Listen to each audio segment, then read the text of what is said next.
को जरूर देखें।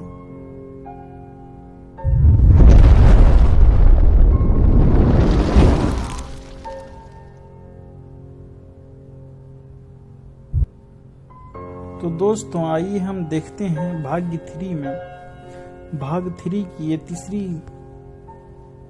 तीसरे भाग की कहानी में क्या होता है।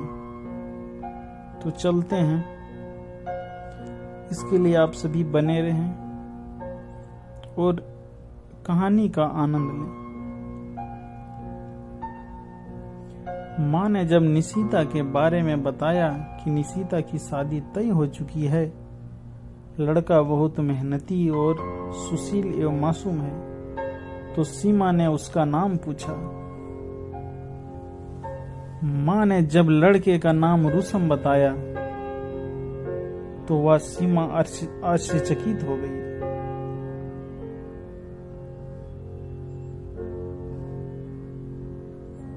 बोली, बेटी क्या तुम लड़के की तस्वीर देखना चाहोगी? सीमा ने बिना विलंब किए झट से हाँ में अपना सर झुकाया। रुसम का चेहरा देखकर पूरा यकीन हो गया कि वह वही है जिसने मेरी जिंदगी खराब की और अब प्यारी बहना को अपने जाल में फंसाया।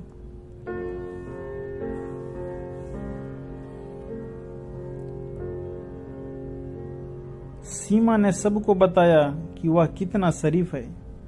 बताते हुए कहने लगी, देखने में निहायत शरीफ लगता हो, लेकिन इसके कारनामे बिल्कुल हैवान की तरह है।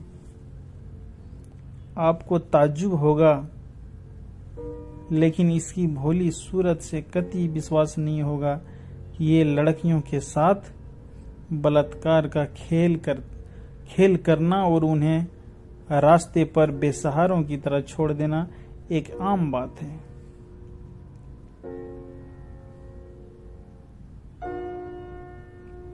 तभी उसकी माँ बोलती है, ये क्या कह रही हो बेटी? कुछ गलतफहमी हुई होगी तुम्हें। माँ ने रुसम का पक्ष लेते हुए कहा।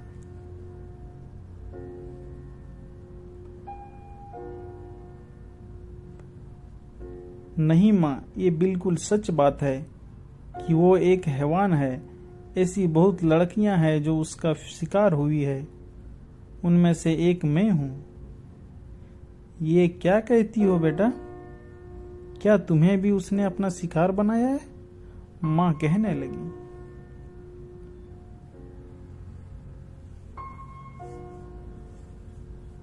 तभी माँ बोलती है, हाँ माँ, मेरी कोख में उसका ही वंश पल रहा है। बता तेरे साथ क्या हुआ था और कैसे उसने अपने जाल में फंसाया। माँ सच्चाई जानने के लिए तड़प रही थी। माँ, एक दिन नौकरी के लिए यह बंदा ऑफिस में आया और अपने परिवार की दर्दनीय दशा को बताने लगा। उसकी करुण व्यवस्था को सुन मेरा हृदय द्रवित हो गया और मैंने उसे नौकरी पर रख लिया। कुछ ही महीनों में अपने काम से प्रभावित होकर उच्च पद हासिल किया। जैसे जैसे दिन बीतने गए, हमारे बीच में प्यार बढ़ता गया। मैं प्यार में अंधी उसके बहकाव में आकर उसके बुलाए हुए स्थान पर चली गई और उसे रात पर्यंत में मुझे अपना शिकार बना लिया। जब तक मुझे समझ में आता तब तक काफी देर हो गई और वह शहर से भागकर कहीं दूर चला गया। सीमा ने बिना रुके एक सांस में अपने साथ हुई आपा बीती कह डाली।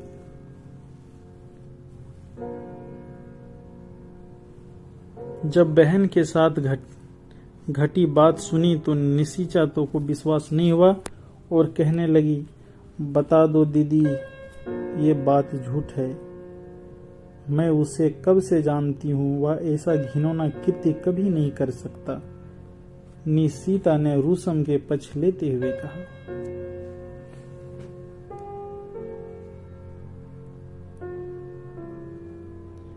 मैं समझ सकती हूँ तुम्हारी पीड़ा, लेकिन यह सच्चाई है। तुम्हारे कहने से हकीकत तो बदल नहीं सकती। सीमा ने धीरज देते हुए कहा।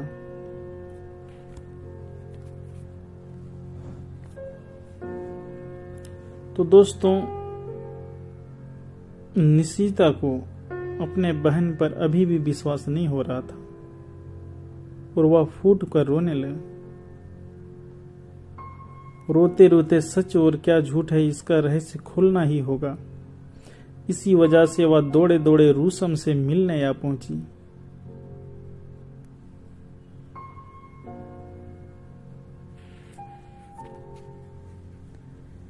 जो रूसम ने कहा उसे सुनकर वह सुन्न हो गई और चक्कर खाकर वहीं गिर पड़ी। अब दुविधा यह थी कि वो किस पर भरोसा करे, अपनी दीदी पर या अपने प्रेमी पर।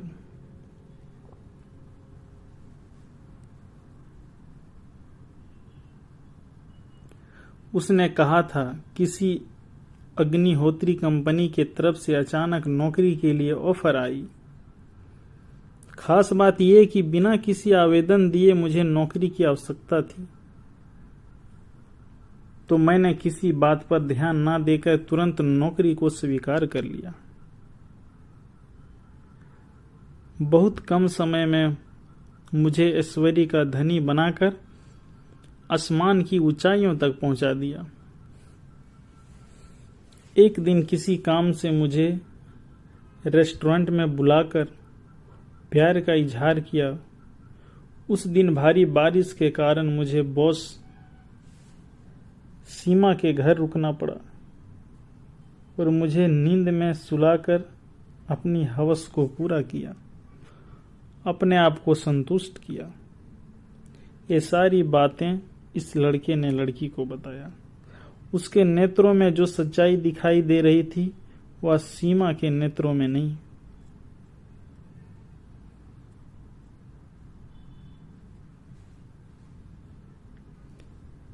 निशिता और सीमा दोनों बहन ने दोस्त। निशिता सब समझ गई कि कौन झूठा है और कौन सच्चा। वो कुछ नहीं बोली और रूसम के साथ अपने घर चली आई। वह जानती थी समय आते ही सच्चाई सबके सामने आ जाएगी।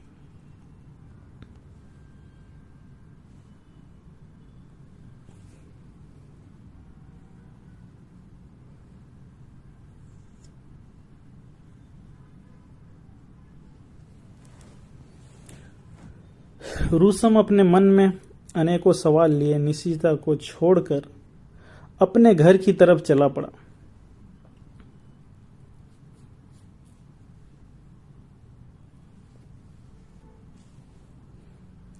अनजाने में ही सही पर मुझसे बहुत बड़ा पाप हुआ है। ना जाने वह औरत कहां कहां दरबार की ठोकरें खा रही होगी।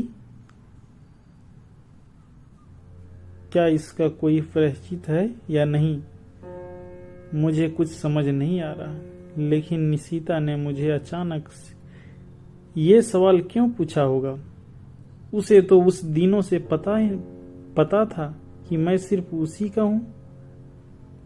मेरा अतीत मेरा पीछे यूं चलाया जिसकी कानों कान खबर नहीं मिली। क्या वह सीमा को जानती है या निशिता का मुझ पर से भरोसा उठ गया है? इस प्रकार के ख्याल आता रहा। कहीं सीमा मेरा भला नहीं चाहती, जो उसकी गलती होते हुए भी सारे इल्जाम मेरे नाम करना चाहती है? इन सब का जवाब केवल एक ही व्यक्ति दे सकती है, वो निशिता। हाँ, उसी के पास मेरे सवालों का जवाब मौजूद है। काश मैं अपनी भूली जिंदगी के बारे में पहले ही उसे बता देता, तो यूं मुझ पर उंगली ना उठती। आज मैं अपने ही नजरों में गुनहगार साबित हो गया। हाँ, जिनका कोई दोष ना होते हुए भी जीवन काल तक लांछन लग गया। इस कलंक देह को मिटना ही होगा। क्या मेरे अंत से मेरा कलंक हमेशा के लिए नरारद या खत्म हो जाएगा, या परिजनों को मेरा निर्णय जीने नहीं देगा। इस प्रकार की सोच वह सोचते रहा। सोचते सोचते वह कब घर पहुंच गया पता ही नहीं चला। अब घर आते ही सवालों की वर्षा होने लगी, लेकिन अपने गम को दबाकर चुपचाप अपने कमरे में जाकर सो गया।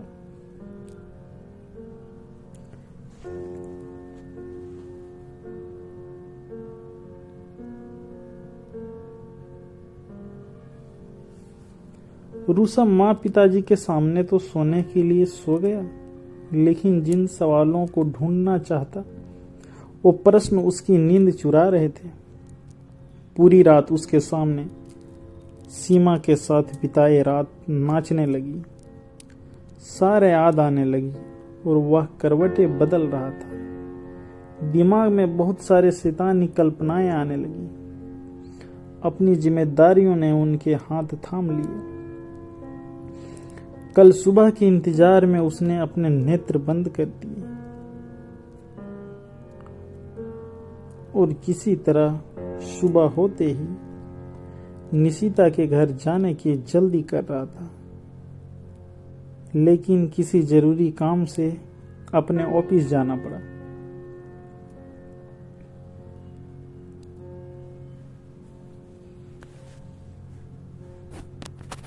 जल्दी से मीटिंग खत्म करने की सोची, किंतु काफी देर हो गई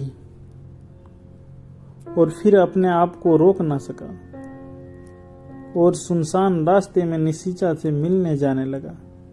दूर दूर तक कोई वाहन नजर नहीं आ रहा था। उसी काली रात में उसके सिर पर पीछे से जोरदार हमला हुआ। नसीब अच्छा था कि दूर से रोशनी चमकने लगी, नहीं तो गुंडों ने रूसम को मौत के घाट उतार दिया होता।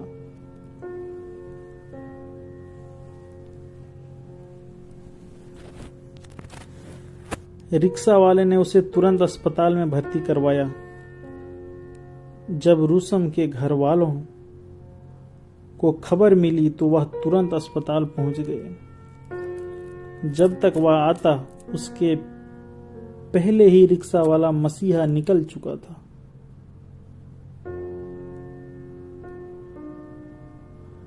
डॉक्टर के कहने के मुताबिक रूसम को बहुत चोटें लगी, लेकिन उस भले आदमी के चलते वह घाव ज्यादा गहरे नहीं हुए। अगर उसे आने से जरा सी भी देरी हो जाती तो इसका बचना मुश्किल था।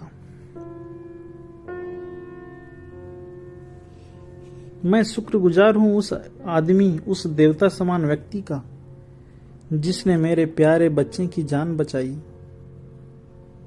और डॉक्टर बाबू, आपका भी बहुत बहुत आभार, धन्यवाद प्रकट करते हुए रूसम जी के पिताजी हाथ जोड़कर कहने लगे।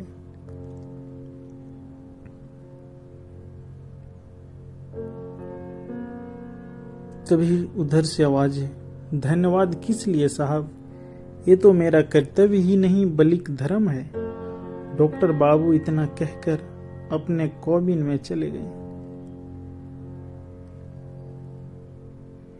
अगली सुबह होते ही जब रूसम का स्वास्थ्य अच्छा हुआ, तब पिताजी ने रात में हुए हमले की सच्चाई जानते हुए पूछा, बेटा, कल रात को तुझ पर हमला हुआ, वह हमलावारों को तुम जानते हो? तभी रूसम ने बोला, नहीं, मैं उन लोगों को देख नहीं सका। मुझे मारने की मनसा क्या थी और वह कौन आदमी थे, मैं कुछ समझ नहीं पा रहा था, रूसम ने कहा। तभी उसके पापा बोले, बेटा कोई बात नहीं, इसका पता पुलिस कर लेगी, चलो अब हम घर चलते हैं। तभी रूसम ने बोला, नहीं बाबूजी, मुझे अपने घर नहीं निशिता के घर पहुंचा जाना चाहिए, नहीं तो मैं काफी लेट हो जाऊंगी। जल्दी से कहते कहते तुरंत खड़ा हो गया।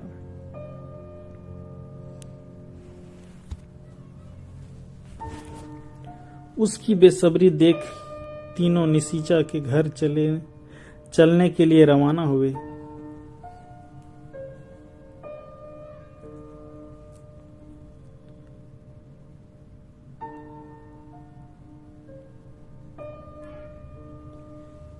क्या है सच रुसम, पर हमला आखिर किसने करवाया? सीमा या खुद रुसम ने देखते ही अगले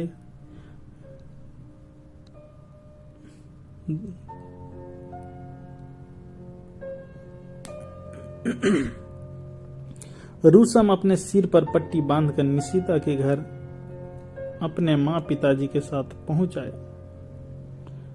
वहां देखा तो निशिता को देखने कुछ मेहमान आए थे।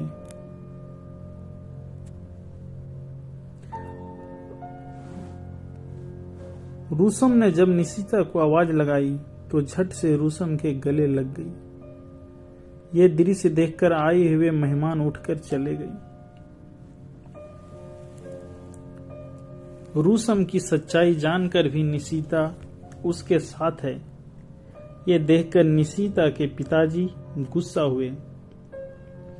निशिता पर गुस्सा देखकर रुसम ने सच्चाई जानने के लिए कहा,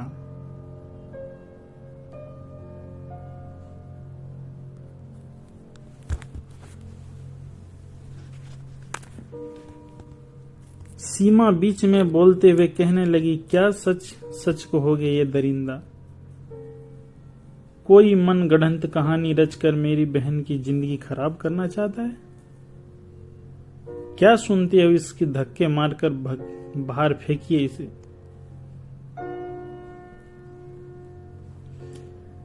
निशिता बाहर करो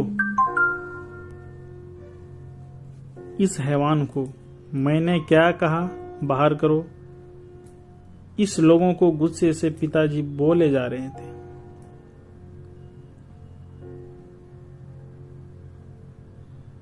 क्या कोई गलती हुई है हमसे समधी जी? कोई हमें भी बताएगा कि बात क्या है? सच्चाई जानते हेतु रुसम के पिता कहने लगे, आप ना जानो तो ही बेहतर होगा। आपका बेटा रावण है, रावण, जो भोली भाली लड़कियों को अपने हवस का शिकार बनाता है। सच्चाई कह दी।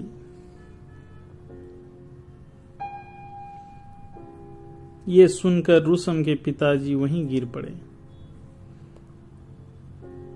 पानी की बूंदें नेत्रों पर डाली और होश में लाया गया।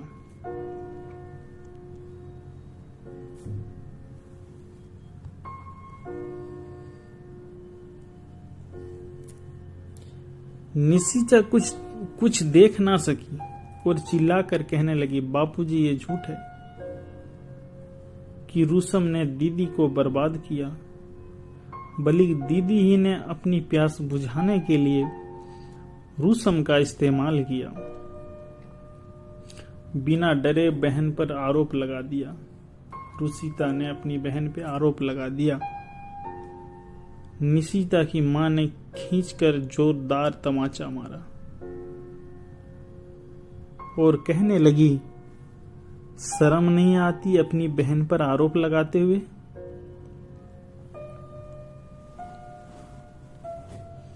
रुसम आग बबूला हो गया और हकीकत बता दी। उसे सुनकर रुसम के माता पिता को जोर से झटका लगा, जिससे वह पूरी तरह अनजान थे।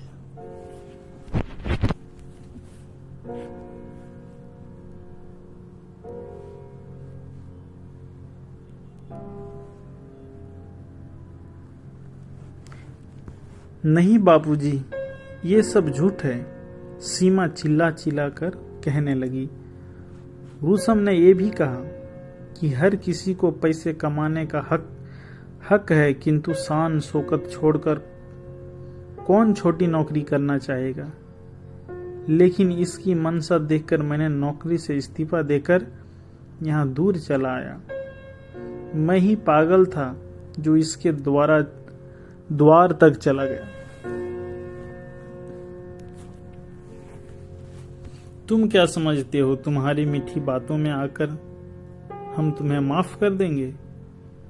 चलो दूर हो जाओ हमारी नजरों से।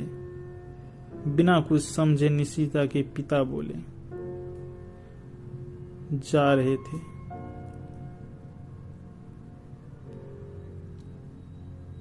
मुझे तो लगता है इसने स्वयं ही सिर पर चोट लगाने का निशान लगाकर जताना चाहता है कि ये हमला मैंने करवाया है।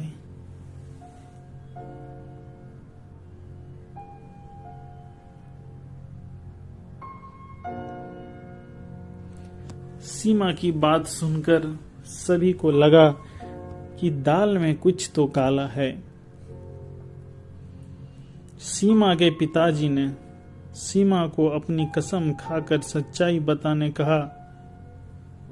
कुछ वक्त तक काफी सन्नाटा रहा। सीमा कुछ क्षण बाद बोलने लगी। मैं क्या करती पिताजी, बचपन से मुझे अपनों का साथ नहीं मिला। जिस वक्त आपके प्यार की जरूरत थी उस वक्त आप लोग का प्यार ना मिला।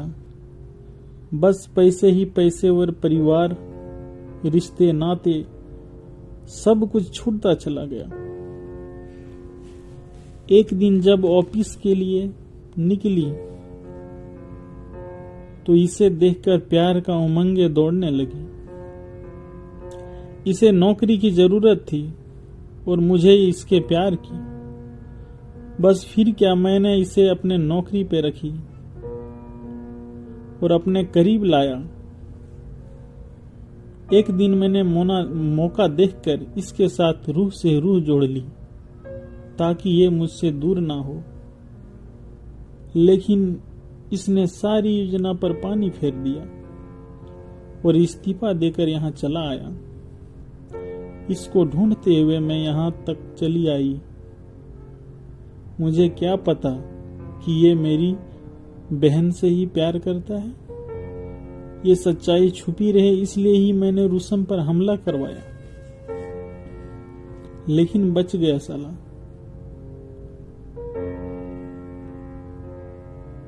और दोबारा मुझे शर्मसार करवा दिया।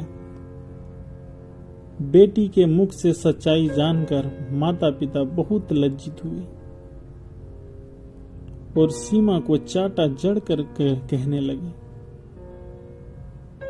हमें शर्म आती है बेटी कि हमने तुझ जैसे औलाद को जन्म दिया। ये सुनने से पहले हमारी कब्र क्यों नहीं खोदी गई?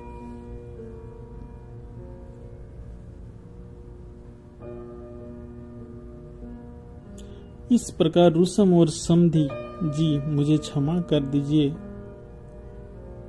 हो सके तो सीमा को भी। मैं अपने पैरों पर गिरता हूँ, आपके पैरों पे गिरता हूँ।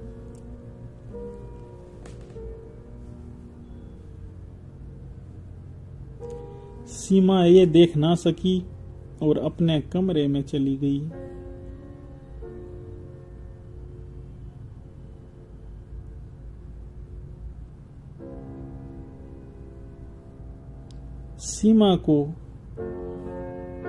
सीमा को अपने बहू स्वीकार करेंगे मुझे कहते हुए शर्म आती है, लेकिन उसके पेट में आपका ही वंश पल रहा है।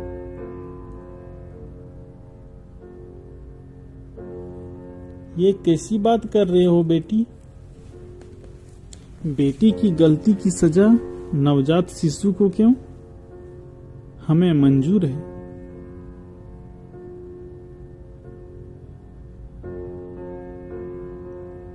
कमरे से कुछ गिरने की आवाज आई। देखा तो सीमा ने अपने आप को फांसी लगा पर लटका लिया था। जो घिनौना कृत्य सीमा से हुआ उसका आखिर यही अंजाम होने वाला था। सभी फूट फूट कर रोने लगे। आज सिर्फ सीमा ही नहीं, उसके साथ एक शिशु की भी मौत हुई है। तो दोस्तों, कैसी लगी ये स्टोरी हमें ज़रूर बताएं।